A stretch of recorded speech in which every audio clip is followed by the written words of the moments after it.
Is it love or addiction? A must-read. Back in the days when the twisted human nature was still a mystery waiting to be solved, relationships were accepted as another life necessity. Unaware of the 101 reasons why a person would want to be in one, people just chew over the utter joy and sorrow this partnership brings. And like any other union, you'll get used to the negatives, as much as you'll get pretty attached to the positives. Meaning that in time saying "I love you" will seem so small compared to what you feel inside. Fighting the need to be with your love will soon be a battle always lost, and the slip goes on till life turns colorless the moment they close their eyes. Although, it's uncommon for someone to fall in love without being addicted to her source of affection, the thin line between healthy love and sickening addiction is way too transparent for everyone to notice. And I believe that in the midst of our busy lives, while we're seeking comfort in our lovers, which BTW is very normal, some of us might confuse their need for their significant others for love when it's actually nothing more of an addiction. Alarming? Keep reading then. Despite the fact that being in a relationship is such a sought-after blessing, still we can't be in one for the wrong reasons. And it won't be fair to define a relationship as an addiction without learning the difference between love and addiction. So, what is love? Or better yet, what's it like being in a loving relationship? Well, as long as trust and mutuality defines the theme for your relationship, you might breathe lightly now that you're a whole lot closer to the dream.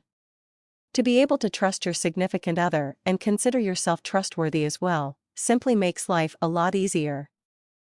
For each of you get to keep the old friends, continue with the different interests, and actually find it fun to have some time alone. You know the typical precaution maneuver to keep him/her yours forever, but of course there are more to the day-to-day acquaintances than this. At least there are the dreaded moments of vulnerability each us has to slip into once in a while, and that's the key sentence, once in a while. But what happens when this occasional slip turns into regularity?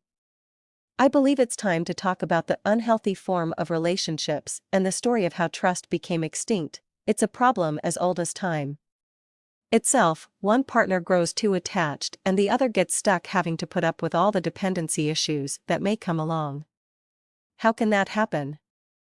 3 ways. 1. If one of the two jumped into the relationship for all the wrong reasons, like, off the top of my head, to avoid loneliness, which is considered the mother of all that is wrong.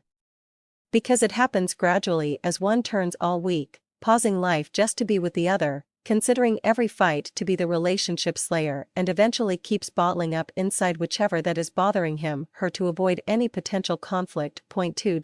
If one of the two confuses the word partner for slave. That's when the possessive shrew comes to light, controlling every movement and hunting each breath. Basically, it's when one gets too involved in the other's life that kills trust and abolishes equality. 3. If one tends to overlook the infamous 5 telltale signs. A. Difficulty in establishing trust. B.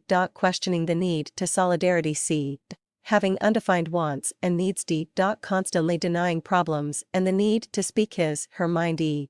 Considering rebound relationships to be the only road to happiness. If you are willing to admit that either you or your partner is relationship addicts, then it'll be easy to treat it like any other compulsion.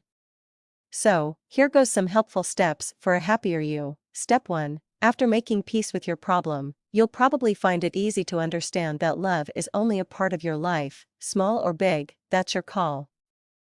Just know that it isn't your whole life. Step 2. Spend time working on your issues that have nothing to do with your partner. For example, if it's your self-esteem that is giving you a hard time trusting your partner, then start reflecting on your good qualities and improve whatever that leaves you feeling bad. Step 3. To get over being in a relationship just to be in one, get to know more people, only this time expect nothing in return. Step 4. Like sobering up, you need to abstain from relationships and any resemblance to them. 1 Last thing that I'm sure lots of people can agree with: true love is worth the wait.